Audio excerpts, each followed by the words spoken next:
अच्छे होंगे। अ, आज आप लोग के कहने पे कि बायोलॉजिकल मॉलिक्यूल की तरफ हम चलते हैं। एक बहुत ही इंपॉर्टेंट टॉपिक है, खासतौर पे बायोकेमिस्ट्री की तरफ से। तो बायोलॉजिकल मॉलिक्यूल में हम कार्बोहाइड्रेट, प्रोटीन्स, विटामिन्स की बात करेंगे, लेकिन इससे पहले हम कार्बोहाइड्रेट से स्टार्ट लेते हैं। तो आज का जो हमारा टॉपिक है दैट वुड बी कार्बोहाइड्रेट। कोशिश करेंगे इनके टाइप्स के ऊपर भी डिस्कशन रखने की। कार्बोहाइड्रेट्स क्या है? कार्बोहाइड्रेट बायोलॉजिकल मॉलिक्यूल है। बायोलॉजिकल मॉलिक्यूल का मतलब यानी कि वो मॉलिक्यूल है जो जिनका ताल्लुक बायो से हो, लिविंग से हो, लिविंग ऑर्गेनिज्म से हो। अब अगर हम बात करते हैं कार्बोहाइड्रेट की, ये मैक्रो मॉलिक्यूल है, यानी कि ये लार्जर इन साइज है। क्लियर? तो इनका जो साइज है वो लार्जर है, इसलिए हम लफ्ज यूज करते हैं कि दे आर मैक्रो मॉलिक्यूल। इसके अलावा अगर हम कार्बोहाइड्रेट की बात करते हैं तो carbohydrate are basically polyhydroxy aldehyde, polyhydroxy aldehyde और कीटोन कंटेनिंग कंपाउंड। यानी कार्बोहाइड्रेट जो है वो ऐसे कंपाउंड्स है जिनमें मौजूद पॉली का मतलब क्या है? बहुत सारे, हाइड्रोजन, ऑक्सी मीन्स ऑक्सीजन, यानी वो कंपाउंड जिसमें बहुत सारे हाइड्रोजन, ऑक्सीजन हो, और साथ साथ फंक्शनल ग्रुप में से या तो एल्डिहाइड और या फिर कीटोन ग्रुप। एल्डिहाइड वो ग्रुप है जिसमें कार्बन डबल बाउंड हाइड्रोजन के साथ तो बना रहा है, लेकिन साथ साथ यहाँ पे हाइड्रोजन भी मौजूद हो। और कीटोन ऐसे ग्रुप है जिसमें कार्बन डबल बाउंड सिर्फ और सिर्फ ऑक्सीजन के साथ बना रहा हो, यहाँ हाइड्रोजन मौजूद ना हो, बल्कि यहाँ मजीद कार्बन जो है यानी कि मौजूद हो, क्योंकि हर कार्बन ने आगे से 4 बाउंड्स बनाने, कैटिनेशन का अमल देना है। तो एल्डिहाइड और कीटोन फंक्शनल ग्रुप है, वो कंपाउंड जिसमें या तो एल्डिहाइड ग्रुप हो या कीटोन ग्रुप हो, और साथ साथ बहुत सारे हाइड्रोजन और ऑक्सीजन मौजूद हो। जैसे कि हम एग्जांपल लेते हैं कार्बोहाइड्रेट के सिंपलेस्ट फॉर्म ग्लूकोज की। ग्लूकोज का जो मॉलिक्यूलर फार्मूला है वो C6H12O6 है। यानी कि अगर हम यहाँ 6 कार्बन ड्रॉ करते हैं, क्योंकि 6 कार्बन है, 1 2 3 4 5 एंड 6, ठीक। तो हर कार्बन ने आगे से कितने बाउंड्स बनाने हैं? हर कार्बन ने 4 बाउंड्स बनाने हैं। If let suppose carbon number 1 जो है ये एक बाउंड यानी कि ऑक्सीजन के साथ बना रहा है और दूसरा हाइड्रोजन के साथ, तो देखिए इनके 4 बाउंड्स पूरे हो गए, 1 2 3 4, ठीक। इसी के साथ साथ यहाँ पे मौजूद OH, then H and then OH, then H, और इसी तरीके से OH, फिर H and then OH, then H, then H we have, और OH और फिर H। अब अगर इस कंपाउंड को हम देखें तो ये एक ग्लूकोज है, ठीक, जिसमें 6 कार्बन यानी 12 हाइड्रोजन और 6 जो है वो क्या है? ऑक्सीजन है। अगर देखा जाए तो इस कंपाउंड में मौजूद बहुत सारे हाइड्रोजन, ऑक्सीजन है। अगर देखा जाए इसमें बहुत सारे हाइड्रोजन, ऑक्सीजन है, और इन्हीं के साथ साथ यहाँ पे मौजूद एक एल्डिहाइड ग्रुप भी है। तो वो कंपाउंड जिसमें बहुत सारे हाइड्रोजन, ऑक्सीजन हो, साथ साथ एल्डिहाइड या कीटोन ग्रुप हो, ऐसे कंपाउंड को हम नाम क्या देते हैं? कार्बोहाइड्रेट का। क्या नाम देंगे? कार्बोहाइड्रेट का।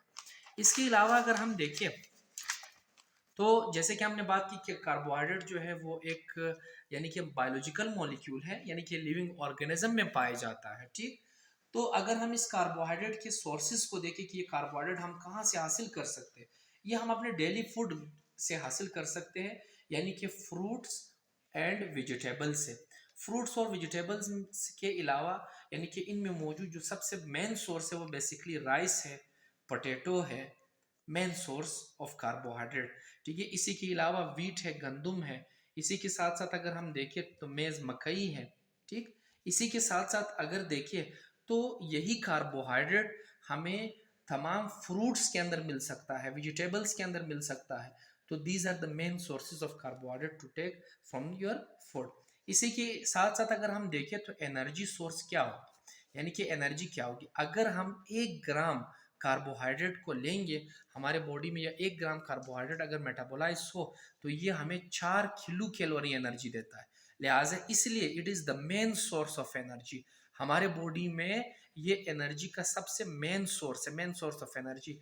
इवन दो हमारे ब्रेन को कंटिन्यूस खुराक की ज़रूरत है, तो वो जो कंटिन्यूस खुराक हमारे ब्रेन का है वो यही ग्लूकोज है, यही कार्बोहाइड्रेट है।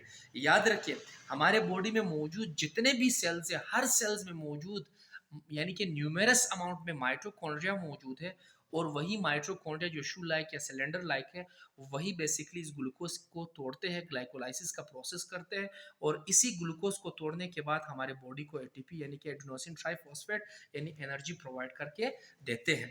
तो इसीलिए हम कहेंगे कि मेन सोर्स ऑफ एनर्जी जो है वो बेसिकली कार्बोहाइड्रेट है। फर्दर मोर अगर हम कार्बोहाइड्रेट के टाइप्स के बारे में बात करते हैं तो there are 4 important types of carbohydrate. कुछ बुक्स में 3 टाइप्स है, जैसे कि हम यूज करेंगे लफ्ज मोनोसेक्राइड्स का, इसी के साथ साथ डाइसेक्राइड्स है, और इसी के साथ साथ जो है यानी कि ओलिगोसेक्राइड्स है, सेक्राइड्स। और इसी तरह अगर हम लफ्ज यूज करें then the third type is oligosaccharides, और जो फोर्थ टाइप है बेसिकली वो हमारे पास है पॉलीसेक्राइड्स।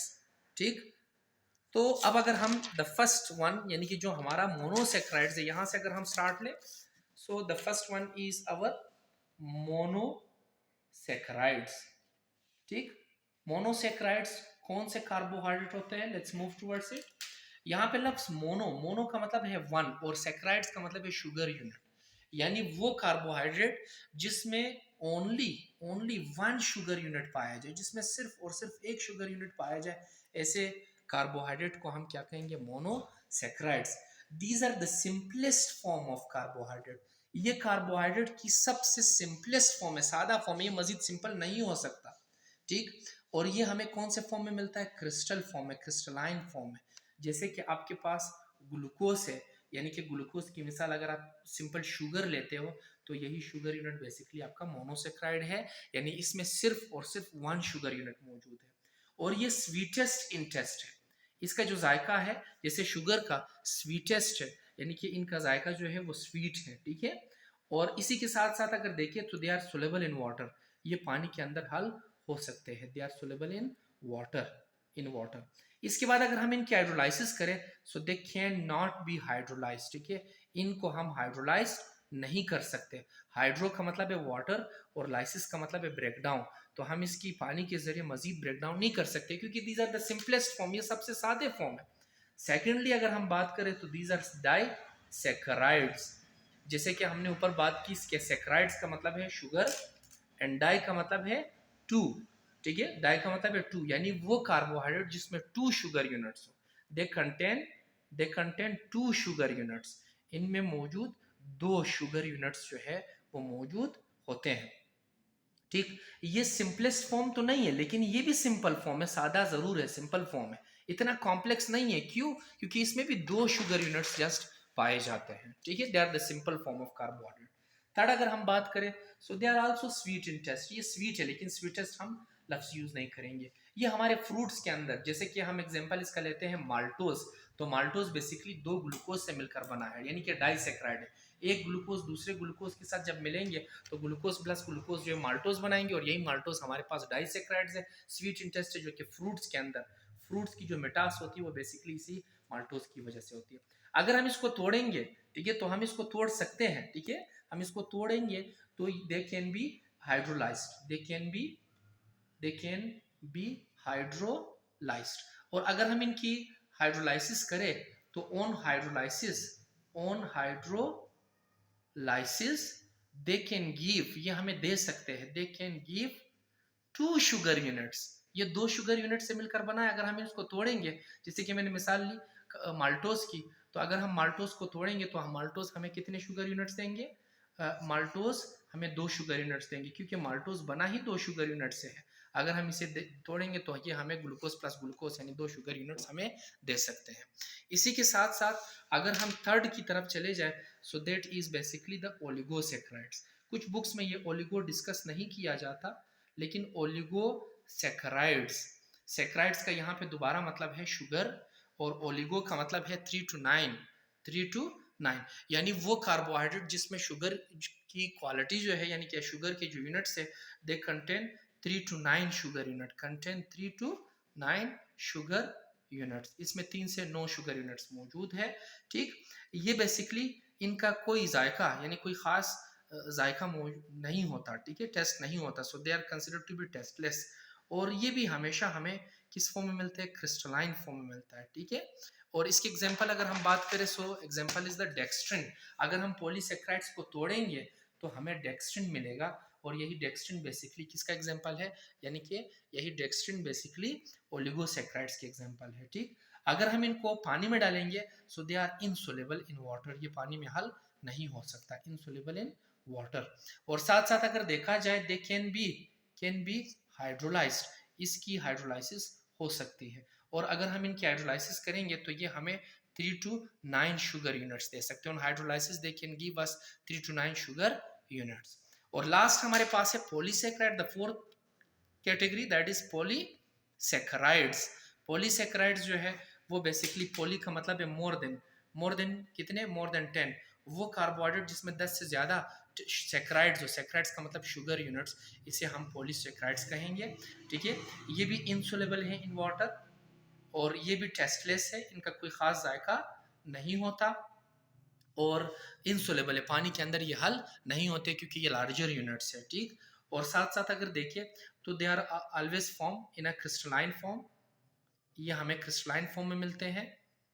ठीक, और दे कैन बी हाइड्रोलाइज्ड, इनको इनकी हाइड्रोलाइसिस हम कर सकते हैं, कैन बी हाइड्रोलाइज्ड। और अगर हम इनकी हाइड्रोलाइसिस करें तो on hydrolysis they can give us more than 10 sugar units. ठीक है, can give us more than 10 sugar units, ये हमें 10 से ज्यादा शुगर यूनिट्स जो है वो दे सकते हैं। इनके एग्जांपल अगर हम लेते हैं तो एग्जांपल बेसिकली ग्लाइकोजन है, glycogen is the storage form of glucose in animal cell. और सेकंड अगर हम स्टार्च एग्जांपल ले तो स्टार्च भी पॉलीसेक्राइड का एग्जांपल है, लेकिन stored form of glucose in plant है। यहाँ तक आपके कार्बोहाइड्रेट और इसके टाइप्स कंप्लीट हो जाते हैं। थैंक यू सो मच, इंशाल्लाह हम अपने नेक्स्ट वीडियो के साथ रहेंगे। थैंक